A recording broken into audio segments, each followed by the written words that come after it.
இவரின் நடிப்பு திறமையை பார்த்து பிரமித்து ஆச்சரியப்பட்ட பிரெஞ்சு அரசை இவருக்கு செவாலியர் விருதை கொடுத்து மகிமைப்படுத்தியது. எப்படிப்பட்ட கேரக்டரை கொடுத்தாலும் நடித்து அசத்தி விடுவார். தமிழ் திரையுலகுக்கு சிவாஜி கணேசன் கிடைத்த அரிய பொக்கிஷம்.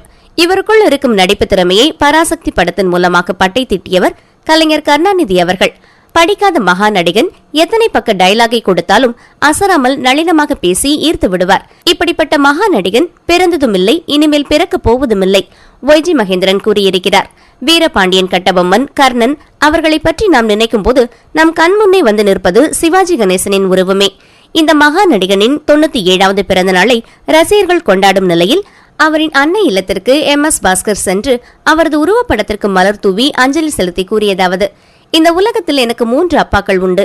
என்னுடைய அப்பா, 2வது தந்தை கருணாநிதி ஐயா, மற்றொருவர் சிவாஜி அவர்கள். நான் காலையில் எழுந்தவுடன் சிவாஜி கணேசன் அவர்களின் படத்தையும் பாடலையும் பார்த்துவிட்டுத்தான் வேலைக்கு செல்வேன். அப்போதுதான் எனக்குள் உற்சாகம் ஏற்படும். இவருடன் எனக்கு ஏற்பட்ட பழக்கம் எந்த ஜென்மத்தில் நான் செய்த புண்ணியம் என்று தெரியவில்லை.